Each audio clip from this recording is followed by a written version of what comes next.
Hello friends, అందరికీ నమస్కారం. Welcome back to our channel. మన ఆంధ్రప్రదేశ్ రాష్ట్ర వ్యాప్తంగా 2026 కొత్త సంవత్సరం జనవరి నెలలో 1 తారీఖు నుంచి 31 తారీఖు మధ్యలో విడుదల కాబోయేటువంటి పథకాల లిస్ట్ అయితే వచ్చిందండి. మీకు ఎన్ని పథకాలు మొత్తంగా జనవరి నెలలో విడుదల కాబోతున్నాయి? ఆ పథకాల పేర్లేమిటి? ఏ పథకము ఏ తేదీన విడుదల అవ్వబోతుంది? వీటి ద్వారా మీకు ఏమేమి లబ్ధి చేకూరుతుంది? సో, ఇందులో ఏమైనా కొత్త పథకాలు ఉన్నాయా? లేవా? కొత్త పథకాలు ఉన్నట్లయితే ఎలా దరఖాస్తులు పెట్టుకోవాలి? అండ్ ఏమేమి డాక్యుమెంట్స్ అవసరం అవుతాయి? ఈ వివరాలన్నిటి గురించి కూడా మీకు వన్ బై వన్ క్లియర్‌గా ఈ వీడియోలో ఎక్స్‌ప్లెయిన్ చేస్తాను. మీరందరూ తప్పకుండా వీడియోను ఎండ్ వరకు చూసి, నేను చెప్పేటువంటి విధానం గనుక మీకు నచ్చినట్లయితే లైక్ చేసి అందరికీ కూడా షేర్ చేయకుండా అయితే వెళ్ళొద్దు. ఫస్ట్ టైం గనుక ఎవరైనా ఛానల్‌ని చూడడానికి వచ్చినటువంటి వాళ్ళు ఉన్నట్లయితే ఛానల్‌ని సబ్స్క్రైబ్ చేసుకొని పక్కనే ఉన్నటువంటి బెల్ ఐకాన్ క్లిక్ చేసి ఆన్‌లో పెట్టుకోండి. మీకు పథకాలకు సంబంధించి ఎటువంటి ఇన్ఫర్మేషన్ వచ్చినా సరే టెలిగ్రామ్ ఛానల్ ద్వారా కూడా అప్డేట్ చేస్తూ ఉంటాను గైస్. డిస్క్రిప్షన్లో అయితే లింక్ పెట్టినాను, ఒకసారి చెక్అవుట్ చేసేయండి. లేట్ చేయకుండా టాపిక్లో కనుక వచ్చినట్లయితే మనకు జనవరి నెలలో ఈ 2026 కొత్త సంవత్సరం జనవరి నెలలో 1 తారీఖు నుంచి 31 తారీఖు మధ్య లోపల విడుదల అయ్యేటువంటి పథకాల గురించి డిస్కస్ చేసుకుందాం వన్ బై వన్. ఓకేనా? మీరు వీడియోని అయితే ఎండ్ వరకు చూడండి. సో, ఇక నెల మొదటి తారీఖున వస్తుంది అంటే మ్యాక్సిమం అందరికీ గుర్తుకు వచ్చేది సామాజిక భద్రత పెన్షన్‌లు పంపిణీ అండి. ఓకేనా? సో, అయితే ఈసారి మనకు ఈ పెన్షన్‌ల పంపిణీ తేదీల విషయంలో కొన్ని కొత్త మార్పులనైతే తీసుకొచ్చారు. కొంచెం మార్పనేది రావడం జరిగిందనమాట. ఓకేనా? సో, అయితే మీకు ఈ జనవరి నెలకు సంబంధించినటువంటి పెన్షన్‌లు ఏ తేదీ నుంచి ఏ తేదీ వరకు ఎన్ని రోజుల పాటు పంపిణీ చేయబోతున్నారు అనే విషయం గురించి ఇప్పుడు డిస్కస్ చేసుకుందాం.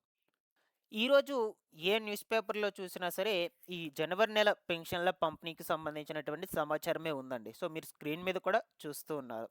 ఈ జనవరి నెల పెన్షన్స్ వచ్చేసి ఈ నెల 31వ తారీఖునే పంపిణీ చేయబోతున్నారనమాట. ఒకరోజు ముందుగానే. సో, ఎందుకు ఒకరోజు ముందుగానే పంపిణీ చేస్తున్నారు అంటే, మనకు జనవరి 1వ తారీఖున ఓకేనా? ఈ నూతన సంవత్సరం సందర్భంగా ఎన్టీఆర్ భరోసా పెన్షన్‌లను ఒకరోజు ముందుగానే ఈ నెల 31 తారీఖునే అందిస్తున్నామని చెప్తూ ఉన్నారు. ఎందుకంటే ఆ రోజు గ్రామ వార్డు సచివాలయం అధికారులకు ఆప్షనల్ హాలిడే అనమాట. సో, అందువల్ల మీకు ఈ నెల 31 తారీఖునే పెన్షన్స్ పంపిణీ అయితే జరగబోతుంది. రాష్ట్ర వ్యాప్తంగా వచ్చేసి 63.12 లక్షల మంది పెన్షన్ లబ్ధిదారులకు దాదాపుగా 2,744 కోట్ల రూపాయలను పంపిణీ చేయబోతున్నారు. రేపు జనవరి నెలకు సంబంధించి. అర్హులైనటువంటి వాళ్ళకే ఇస్తారండి. అనర్హులకి ఎవరికీ కూడా పెన్షన్స్ అనేటివి ఇవ్వరనమాట. ఓకేనా? సో, ఇక 31 తారీఖున ఒక్కటే పంపిణీ చేస్తారా? దాని తర్వాత పంపిణీ చేయరంటే పంపిణీ చేస్తారు. 1 తారీఖున చేయరు. దాని తర్వాత 2వ తారీఖున అంటే 31 తారీఖున తీసుకునేటువంటి వాళ్ళు ఉంటారు కదా! అరొకర వాళ్ళందరికీ కూడా 2వ తారీఖున పెన్షన్‌లు అనేటువంటివి పంపిణీ చేస్తారు. ఓకేనా? 31 తారీఖున ఉదయం 7 గంటల నుంచే గ్రామ వార్డు సచివాలయం అధికారులు మీ ఇంటి దగ్గరికే వచ్చి పెన్షన్‌ల పంపిణీ మొదలుపెడతారు. ప్రతి ఒక్కరు కూడా తీసుకోండి. ఇన్ఫర్మేషన్ తెలియనటువంటి వాళ్ళందరికీ కూడా షేర్ చేయండి గైస్. ఓకేనా? ఈసారి పెన్షన్‌లో పంపిణీ విషయంలో నాకు తెలిసి కొంచెం మార్పులు చేర్పులైతే జరుగుంటాయన్నమాట. ఎందుకంటే ఈ వికలాంగ పెన్షన్స్, మెడికల్ పెన్షన్‌లకు సంబంధించి రీఅసెస్‌మెంట్స్ జరిగాయి. రీఅసెస్‌మెంట్స్ జరిగినప్పుడు వాళ్ళకు కొత్త సదరం సర్టిఫికేట్స్ వచ్చుంటాయి కదా! ఆ సదరం సర్టిఫికేట్‌లో వాళ్ళకి పర్సెంటేజ్ కూడా చేంజ్ అయ్యి ఉంటదనమాట. పర్సెంటేజ్ చేంజ్ అయితే ఆటోమేటిక్‌గా వాళ్ళకి పెన్షన్ రకం కూడా చేంజ్ అయ్యి ఉంటుంది. లేదు అనుకుంటే కొంతమందిని అనర్హులుగా గుర్తించి కూడా వాళ్ళకి పెన్షన్ రద్దు నోటీసులు కూడా జారీ చేసేసుంటారు. సో, ఈ విధంగా కొంచెం మార్పులు చేర్పులైతే జరుగుంటాయి. మీకు వచ్చేటువంటి సదరం సర్టిఫికేట్‌ని బట్టి ఆ పర్సెంటేజ్‌ని బట్టి పెన్షన్ రకాన్ని డిసైడ్ చేసి మీకు పెన్షన్ పంపిణీ చేయడం ఇది జరుగుతుంది.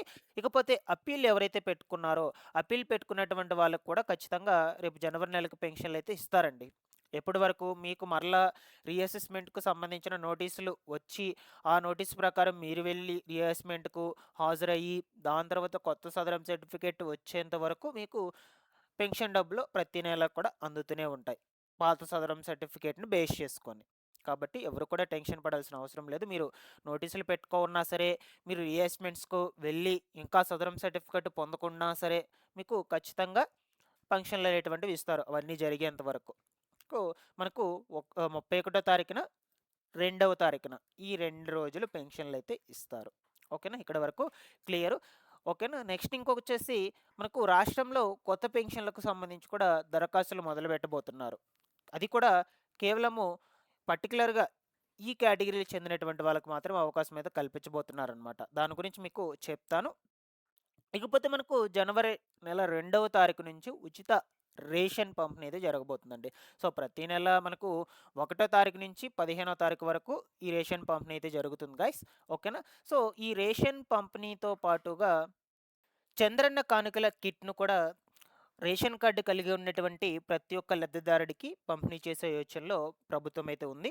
సో, దీని గురించి ఇంకా మనకు ప్రొసీడింగ్స్ ఇవ్వలేదు. కన్ఫర్మ్ చేసి చూద్దాం ముందు ముందు రోజుల్లో ఏమన్నా కన్ఫర్మ్‌గా రిలీజ్ చేసే పనైతే నేను మీకు అప్డేట్ అయితే అందజేస్తూ ఉంటాను. మనకు జనవరి నెల నుంచి రేషన్ పంపిణీ విధానంలో కొన్ని మార్పులు చేర్పులైతే జరిగాయండి. అవేమిటో ఇప్పుడు డిస్కస్ చేసుకుందాం. ఇన్ కేస్ గనక మీకు ఈ చంద్రన్న కానుకల కిట్ పంపిణీ చేసినట్లయితే, అందులో ఎన్ని రకాల సరుకులైతే మీకు పంపిణీ చేస్తారు, ఎంతెంత పరిమాణంలో ఉంటాయి, ఆ వివరాల గురించి కూడా చూద్దాం. ఓకేనా? సో, మనకు ఈ 2026 నూతన సంవత్సరం సంక్రాంతి పండుగ సందర్భంగా రాష్ట్ర ప్రభుత్వము రేషన్ కార్డ్ లబ్ధిదారులకు ఈ ఉచిత రేషన్ పంపిణీ మీద కొన్ని కీలకమైన నిర్ణయాలు తీసుకోవడం జరిగింది. రేషన్ షాపుల్లో రేషన్ బియ్యంతో పాటుగా ఇవి కూడా కొత్తగా పంపిణీ చేయబోతున్నారు. సో, ఈ బియ్యంతో పాటుగా జొన్నలు అండ్ అలాగే గోధుమ పిండి, త్వరలో రాగులు కూడా పంపిణీ అయితే చేయబోతున్నారు గాయ్స్. సో, ఇక బియ్యం కోటాలో మార్పులైనటువంటి వాటిని కూడా తీసుకొచ్చారు. ప్రభుత్వం ఇచ్చేటువంటి బియ్యం పరిమాణంలో 3-5 కిలోల వరకు తగ్గింపు చేసుకొని, వాటి స్థానంలో జొన్నలను పంపిణీ చేయబోతున్నట్లు చెప్తూ ఉన్నారు. ఓకేనా? సో, ఇక గోధుమ పిండిపై మనకు భారీగా రాయితీ అయితే ఇచ్చారు. మార్కెట్‌లో వచ్చేసి రూ. 64 అయితే కిలో ఉంటుంది.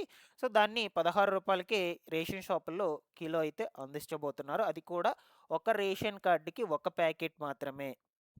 ఇది కూడా గుర్తుపెట్టుకోండి. ఇవన్నీ కూడా జనవరి 1 తారీఖు నుంచి మనకు రాష్ట్ర వ్యాప్తంగా అమల్లోకైతే రాబోతున్నట్లు చెప్తూ ఉన్నారండి. దీంతో పాటుగా మీరు ఈ రేషన్ కార్డులకు సంబంధించి ఈకేవైసీ అనేది ఇంకా ఎవరైనా పూర్తి చేసుకోకుండా ఉన్నట్లయితే తప్పకుండా పూర్తి చేసుకోండి. మీరు ఈకేవైసీ పూర్తి చేసుకున్నట్లయితే మీకు రేషన్ అనేది నిలిపివేస్తారు. ఇవ్వరనమాట. సో, వీళ్ళని త్వరగా మీ రేషన్ షాప్స్ దగ్గర ఉన్నటువంటి డీలర్స్ దగ్గరికి వెళ్ళి అక్కడ చెక్ చేపించుకొని మీరు ఈకేవైసీ అనేది పూర్తి చేపించుకోండి రేషన్ కార్డుకి సంబంధించి. అందులో ఒక్క పర్సన్ చేపించుకోకపోయినా ఆ పర్సన్ మీద రేషన్ అయితే నిలిపివేస్తారనమాట. రాదు. అందుకొరకు చెప్తూ ఉన్నాను. ఇక మనకు ఈ సంక్రాంతి పండుగ కానుకగా చంద్రన్న కానుకల కిట్స్ అనేటువంటివి మీకు అందచేసినట్లయితే, అందులో మనకు దాదాపుగా 6-7 రకాల సరుకులనేటువంటివి అయితే ఉంటాయన్నమాట.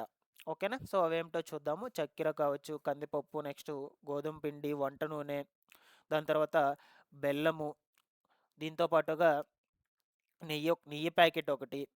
సో, ఇక సబ్బులు ఇవన్నీ కూడా మీకు ఆ కిట్‌లో ఇస్తారండి. సో, బట్ ఇంకా మనకు ఈ రాష్ట్ర పౌర సరఫరాల శాఖ మంత్రి నాదెండ్ల మనోహర్ గారు కన్ఫర్మేషన్ అయితే ఇవ్వలేదు మనకు ఈ కిట్స్ మీద పంపిణీ చేస్తున్నాము అనని. బట్ చూద్దాం. ఇంకా మనకు ఒక 3-4 డేస్ అయితే ఉంది కదా! ఈ లోపల మనకేమన్నా ఇన్ఫర్మేషన్ వచ్చినా సరే నేను మీకు ఎప్పటికప్పుడు అప్డేట్ అయితే అందజేస్తూ ఉంటాను. ఇది ఎవరికి పంపిణీ చేస్తారంటే ఈ రేషన్ మొత్తం కూడా వైట్ రేషన్ కార్డ్ కలిగి ఉన్నటువంటి ప్రతి ఒక్క లబ్ధిదారుడికి కూడా బియ్యం కార్డ్ ఉన్నటువంటి కుటుంబాలందరికీ కూడా పంపిణీ చేయడం అయితే జరుగుతుంది. ప్రభుత్వ ఉద్యోగులు, పెన్షనర్లకు ప్రభుత్వం నుంచి వచ్చేటువంటి పెన్షన్ పొందేటువంటి వాళ్ళెవరికీ కూడా ఈ రేషన్ అనేది ఇవ్వరండి. ఇక్కడి వరకు క్లియర్. ఓకేనా? నెక్స్ట్ వచ్చేసి మనకు రేపు సంక్రాంతికి 21,00,000 పాస్ పుస్తకాలను పంపిణీ చేయబోతున్నట్లు చెప్తూ ఉన్నారు. వచ్చే సంక్రాంతికి 21,00,000 పట్టాదారు పాస్ పుస్తకాలను అందజేస్తామని మంత్రి అనగాని సత్యప్రసాద్ గారైతే తెలియజేస్తూ ఉన్నారండి. సో, ఇదివరకే పంపిణీ చేయవలసిందుండగా ఈ పాస్ పుస్తకాలను కొన్ని కారణాల చేత అంటే ఈ రీసర్వేలు మొదలైనటువంటి కారణాల చేత మనకు లేట్ అయితే అయిందనమాట. అందువల్ల రేపు సంక్రాంతి పండుగ కానుకగా రైతులందరికీ కూడా ఈ ఉచిత పట్టాదారు పాస్ పుస్తకాలనైతే పంపిణీ చేయబోతున్నట్లు సమాచారం అయితే ఉంది. ఇక ఫైనల్‌గా వచ్చేసి మనకు జనవరి నెలలోనే కొత్త పెన్షన్‌లకు కూడా అవకాశం అయితే కల్పించబోతున్నారండి. కొత్త పెన్షన్‌లంటే మీరనుకోవచ్చు అందరికీ అవకాశం కల్పిస్తున్నారంటే లేదు. కేవలము ఈ 3 కేటగిరీకి చెందినటువంటి వాళ్ళకు మాత్రమే. దీర్ఘకాలిక వ్యాధిగ్రస్తుల పెన్షన్స్‌కి అప్లై చేసుకునేటువంటి వాళ్ళు, క్యాన్సర్ రోగులు ఎవరైనా ఉన్నా, వికలాంగులు ఎవరైనా ఉన్నా వీళ్ళందరూ కూడా దరఖాస్తులు పెట్టుకోవచ్చు. ఇవి మనకు జనవరి నెల మొదటి వారం నుంచైనా దరఖాస్తులు మొదలయ్యేందుకు ఛాన్స్ అయితే ఉండొచ్చు. ఇంకా ప్రొసీడింగ్స్ అనేటువంటివి మనకు రాలేదన్నమాట. ఇక దీర్ఘకాలిక వ్యాధిగ్రస్తులు అంటే ఇందులో మనకు చాలా కేటగిరీకి చెందినటువంటి వాళ్ళు ఉన్నారు. అవేమిటో ఇప్పుడు మనం చూద్దాం. మీకు క్లియర్‌గా చూపిస్తానిప్పుడు. ఓకేనా?